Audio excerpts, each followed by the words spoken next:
চলে এসেছি মন্দিরের ভিতরে। বাইরে তো সবাই দেখেছই কি হাল্লা কেচকের গাড়ি, এদিকে রুকাও ওদিকে রুকাও, পূজার থালা এখান থেকে নাও ওইখান থেকে নেও, খুব হাল্লা চিৎকার করে তারা। যাই হোক, বাইরে ঝুনটা হোক আর না হোক, ভিতরে কিন্তু আসার পর মনটা একদমই শান্তি হয়ে যায়। এই মন্দিরের প্রতি আমার কিন্তু একটু বেশি টান, কারণ এই মন্দিরে আমি যখন এসেছিলাম প্রথমবার, তখন আমার পুচকাকে আমি পেটে নিয়ে এসেছিলাম 2 মাসের। আর এসেই কিন্তু আমি এখানে মান্যত করেছিলাম যে আমার পুচকা যদি নর্মালভাবে সুস্থভাবে এ দুনিয়ায় আসে, আমি আবার আসব।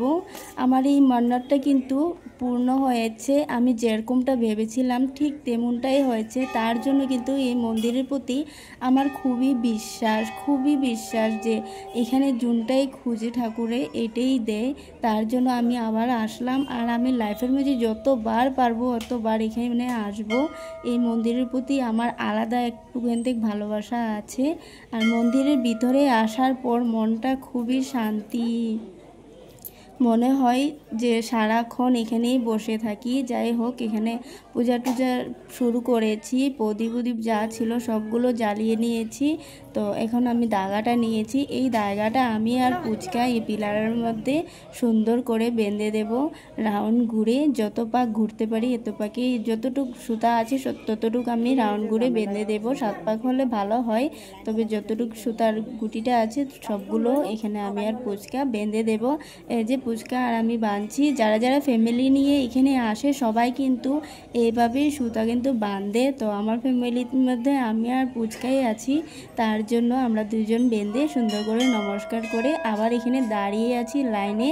খুব লম্বা লাইন লেগেছে, কিন্তু আমরা আধা ঘন্টা এখানে দাঁড়াবো মনে হচ্ছে। আধা ঘন্টা তো লাগবেই।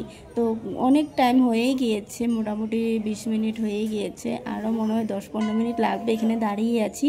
তারপর যাব মেইন জায়গায় পণ্ডিত মশাইয়ের কাছে। ওইখানে পণ্ডিত মশাই মন্ত্র করে সুন্দর করে পূজাটা কমপ্লিট করে দেয়। এই যে আগে দিকে আরও কতজন আছে, সবার পূজা হবে, তারপর আমাদের বাড়ি আসবে। যাই হোক, এখানে কিন্তু আধা ঘন্টার জায়গায় 1 ঘন্টা লাগলেও আমার কোনো অসুবিধা নাই, কারণ আমার এখান থেকে যাওয়ারই ইচ্ছা করে না। আমার খুবই ভালো লাগে, যে কোনো মন্দিরে আমার বসতে ইচ্ছা হয়, মনে হয় সারা দিনটা এখানেই কাটিয়ে যায়। তবে এই যে দেখো, তারা এখানে বিয়ে করছে।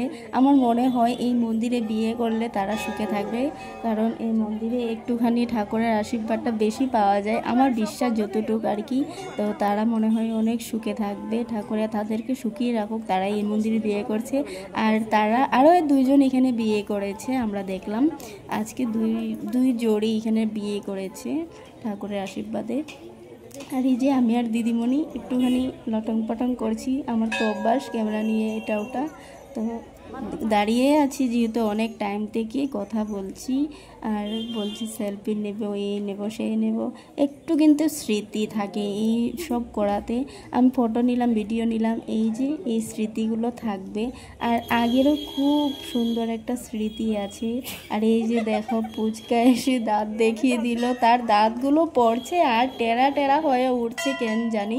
আর তারপরে আমি এখানে ঘন্টিটা বাজাচ্ছি, ঘন্টিটা মনে হয় আমার থেকেও বড়, দেখে তো বুঝতেই পারছো অনেক ভারী, কিন্তু বাজাতে কষ্ট হবে, সবাই পারবে না, ছোটরা তো একদমই পারবে না, অনেক ভারী। তারপরেও আমাদের লাইন আসছে না কখন পূজাটা করব। ফাইনালি এখন মনে হয় পূজাটা আমার হয়ে গেল। তো সব কিছু তো আর দেখাতে পারলাম না। এখন মন্দিরটাকে রাউন্ড ঘুরবো। আর আগে দিকে দেখেছো, 1 জোড়ি আগে দিকে তারা 7 পাক নিচ্ছে, আর আমি মন্দিরটাকে ঘুরে ঘুরে ঘন্টি বাজিয়ে রাউন্ড মারছি। আমার শান্তি লাগছিল এখানে ঘুরে ঘুরে, খুবই ভালো লাগছে। আর তোমরাও যারা যারা আসতে চাও, মাঝে মধ্যে কিন্তু এই ধরনের মন্দিরে আসলে মন শান্তি হয়। আসো, ঘুরো, আর নিজের মনের মধ্যে যত দুঃখ কষ্ট আছে ঠাকুরের কাছে বলে যাও। মনে হয় আমার যেরকমভাবে মনোকামনা পুরা হয় তোমাদেরও হবে। তার জন্য সবাইকে বলি, আসো মন্দিরে ঘুরো। আর আমার এই ভিডিওটা যদি ভালো লাগে অবশ্যই তোমরা লাইক কমেন্ট শেয়ার করে দিও, আর আমার পাশে থেকো। আর এই ধরনের সুন্দর সুন্দর ভিডিও পাওয়ার জন্য অবশ্যই ফলো করে রেখো আমাকে। এই যে আমাদের পূজা কমপ্লিট, এখানে সুন্দর করে নমস্কার করব, তারপরে লাহে লাহে পিছন হয়ে বের হয়ে যাব। আমার দিদি বলছে যে মন্দির থেকে বের হলে নাকি পিছ দেখিয়ে বের হতে নাই, তো আগের দিকে দেখে দেখেই পিছায় পিছায় বের হতে হয়। তো এরকমভাবেই কিন্তু এই যে দিদি বার হচ্ছে, মন্দির দিকে পিছ দেখিয়ে কিন্তু বের হতে নাই বলছে। এরকমভাবে পিছায় পিছায় বের হলে ভালো, পিছ দেখিয়ে মানে বার হলে ভালো না। So tata bye bye, complete.